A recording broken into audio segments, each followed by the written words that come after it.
Hi నమస్తే, నేను మీ journalist రెహమాన్ని. ఆంధ్రప్రదేశ్లో కూటమి ప్రభుత్వం అధికారంలోకి వచ్చి దాదాపు 21 నెలలు అవుతుంది. ఏపీలో 2024లో జరిగినటువంటి ఎన్నికల్లో వైఎస్ఆర్ కాంగ్రెస్ పార్టీ అనూహ్య ఓటమిని చవిచూసింది. కేవలం 11 సీట్లకు పరిమితమైంది. అదే సమయంలో తెలుగుదేశం పార్టీ, జనసేన, బీజేపీ కూటమి ప్రభుత్వం మాత్రం ఏకంగా 164 సీట్లను గెలుచుకున్నటువంటి పరిస్థితి. అదేవిధంగా లోక్సభ స్థానాల్లో అయితే 21 స్థానాలు గెలుచుకుంది. వైసీపీ కేవలం 4 లోక్సభ స్థానాలకు పరిమితమైంది. మరి ఈ 21 నెలలు ఎన్నికల్లో ఏం జరిగింది, ఎన్నికల్లో మతలబు జరిగిందా లేదా, ఈవీఎం హ్యాంపరింగ్ జరిగిందా లేదా ఓట్ల గోల్మాల్ జరిగిందా లేదా, వీటిపై చాలా అనుమానాలు ఉన్నాయి, చాలా సందేహాలు ఉన్నాయి, చాలా ప్రశ్నలు దీనిపై వినిపిస్తూనే ఉన్నాయి. ది వైర్ పత్రికలో పరకాల ప్రభాకర్ కథనం వచ్చిన తర్వాత ఈ అనుమానాలు మరింతగా పెరిగాయి. ఇదంతా కాసేపు పక్కన పెడితే దానివల్ల ఇప్పుడు చర్చించుకునే పెద్దగా లాభం లేదు.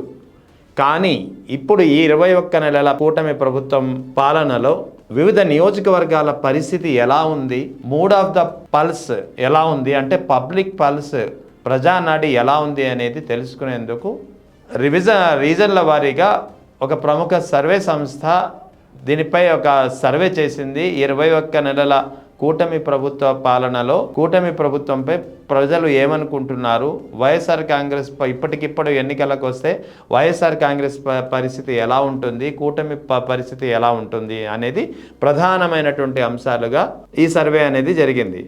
దీనికి సంబంధించినటువంటి వివరాల్లో రాయలసీమ ప్రాంతంలో ఇంకా సర్వే జరుగుతోంది, కోస్తా ఆంధ్ర ప్రాంతంలో కూడా సర్వే జరిగింది, ఉత్తరాంధ్రలో సర్వే ఇప్పటికే పూర్తయింది. ఈ ఉత్తరాంధ్రకు సర్వే సంబంధించినటువంటి అంటే ఉమ్మడి ఉత్తరాంధ్ర గురించి నేను మాట్లాడుతున్నా.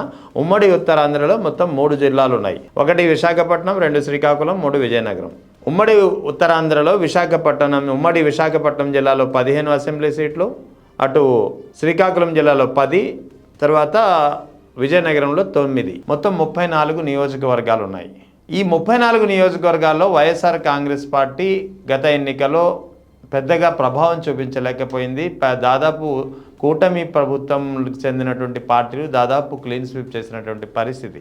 అంటే పెద్ద ఎత్తున ఉత్తరాంధ్రలో వాస్తవానికి విశాఖను ఎగ్జిక్యూటివ్ రాజధానిగా వైఎస్ జగన్ సూత్రీకరించారు. అంతేకాకుండా విశాఖ అభివృద్ధికి ప్రథమ ప్రాధాన్యత ఇచ్చారు. అయినా సరే ఉత్తరాంధ్ర ప్రజలు కూటమి ప్రభుత్వానికే పట్టం కట్టినటువంటి పరిస్థితి కనిపించింది 2024 ఎన్నికల్లో. ఇప్పుడు పరిస్థితి ఎలా ఉంది అంటే వాస్తవానికి 2024 ఎన్నికల్లో దాదాపు కూటమి ప్రభుత్వం ఉత్తరాంధ్రలో 34 సీట్లలో దాదాపుగా క్లీన్ స్వీప్ చేసిన పరిస్థితి. మరి ఇప్పుడు పరిస్థితి ఎలా ఉంది అంటే దాదాపు పూర్తిగా రివర్స్ అవుతున్న పరిస్థితి కనిపిస్తుంది. కేవలం ఒకే ఒక్క విశాఖ ఈస్ట్ వంగలపూడి రామకృష్ణబాబు, రామకృష్ణబాబు తప్ప టీడీపీ ఎమ్మెల్యేగా ఉన్నారు విశాఖ ఈస్ట్ నుంచి. ఈయన తప్ప మిగిలిన 33 నియోజకవర్గాల్లోనూ కూటమి ప్రభుత్వానికి పూర్తిగా ఎదురుగాలి వీస్తోందనేది ఈ సర్వే తేల్చుతున్నటువంటి అంశం. ఎందుకు అనేది ఒక ప్రశ్న వేసుకుంటే దీనికి ప్రధానంగా 3 కారణాలు కనిపిస్తున్నాయి. అంటే క్షేత్రస్థాయిలో ఆ సంస్థ చేసినటువంటి సర్వేలో ప్రధానంగా 3 అంశాల ప్రాతిపదికగా ఈ సర్వే అనేది జరిగింది. ఇందులో ప్రధానంగా ఉన్నది ఏంటి? 1, నియోజకవర్గ స్థాయిలో ఎమ్మెల్యేలకు పట్టు ఉందా లేదా, అంటే గెలిచిన ఎమ్మెల్యేలు వాళ్ళు టీడీపీ ఎమ్మెల్యే కావచ్చు, జనసేన కావచ్చు, బీజేపీ కావచ్చు, కూటమి 3 పార్టీల్లోని ఏ పార్టీ ఎమ్మెల్యే అయినా సరే ఆ పార్టీ ఎమ్మెల్యేల నియోజకవర్గంలో ఆ ఎమ్మెల్యేకు అసలు పట్టు ఉందా లేదా, ప్రజలతో సంబంధాలు కలిగి ఉన్నారా లేదా, ప్రజల సమస్యల పరిష్కారానికి ఎంతవరకు ప్రయత్నిస్తున్నారు. ఇది ప్రధానమైనటువంటి చర్చనీయాంశంగా సర్వేలో తీసుకున్నటువంటి ఒక ప్రామాణికమైనటువంటి అంశం. ఇక్కడే చాలా నెగటివ్ ఫీడ్బ్యాక్ వచ్చింది ప్రజల నుంచి. నియోజకవర్గ ఎమ్మెల్యేలు ఎవరు ప్రజల సమస్యలని పట్టించుకునే పరిస్థితి లేదు. కొన్ని నియోజకవర్గాల్లో 1-2 ఎమ్మెల్యేలు ప్రజల సమస్యలు పరిష్కరించడానికి, ప్రజలతో నిత్యం సంబంధాలు మెరుగుపరుచుకునే దిశగా ప్రయత్నాలు చేస్తున్నప్పటికీ అక్కడ పరిస్థితి మాత్రం ప్రభుత్వం నుంచి ఎలాంటి సహకారం అందడం లేదు. అంటే ఒకవేళ ఇది కేవలం జనసేన బీజేపీ ఎమ్మెల్యేలకే కాదు, అధికార పార్టీ అంటే తెలుగుదేశం పార్టీ ఎమ్మెల్యే ఉన్న నియోజకవర్గంలో కూడా కొన్ని ప్రాంతాల్లో ఆ ఎమ్మెల్యేకు పట్టు ఉండడం లేదు. అంటే ఏంటి, ప్రభుత్వంలోని కొంతమంది పెద్దల ఒత్తిడి మేరకు కొంతమంది పెద్దలు ఏం చెప్తే అదే ఇక్కడ అధికారులు వినే పరిస్థితి. అంటే స్థానిక ఎమ్మెల్యేలు కూడా అధికారులు పట్టించుకోవడం లేదు అనేది ప్రధానంగా వినిపిస్తున్నటువంటి మాట. ఇక జనసేన బీజేపీ ఎమ్మెల్యేలు ఉన్న చోట అయితే ఇంకా పరిస్థితికి చాలా దారుణంగా ఉంది. ఎటువంటి దిక్కు లేకుండా పోతోంది.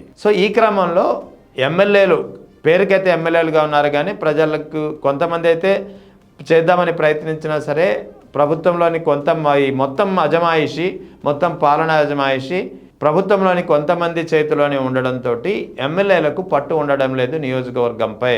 ఇక రెండవది, ఎమ్మెల్యేలు కానీ మంత్రులు కానీ ఉత్తరాంధ్రలో ఉన్నటువంటి ఎమ్మెల్యేలు కానీ మంత్రులు కానీ వీరిపై పెద్ద ఎత్తున వ్యతిరేకత వ్యక్తమవుతుంది. ముఖ్యంగా అవినీతి ఆరోపణలు చాలా ఎక్కువగా వినిపిస్తున్నాయి. ఈ అవినీతి ఆరోపణలో ప్రధానంగా ఉన్నది ఒకటి, ల్యాండ్ మాఫియా ఎక్కువగా ఉంది. ముఖ్యంగా సెటిల్మెంట్లు, అనవసరమైనటువంటి వివాదాల్లోకి జోక్యం చేసుకొని ఒక వివాదాన్ని క్రియేట్ చేసి సెటిల్మెంట్లు చేయడం, భూములు అన్యాక్రాంతంగా ఆక్రమించుకోవడం, ఇది ప్రధానంగా అక్కడ ఎమ్మెల్యేలపై ఉన్నటువంటి ఆరోపణ. ఇక ఈ రెండవది మైనింగ్, అక్రమ మైనింగ్తో ఇష్టారాజ్యంగా హద్దులు లేకుండా మైనింగ్ చేసుకుంటున్నారనేది ప్రధానంగా వినిపిస్తున్నటువంటి మరో ఆరోపణ.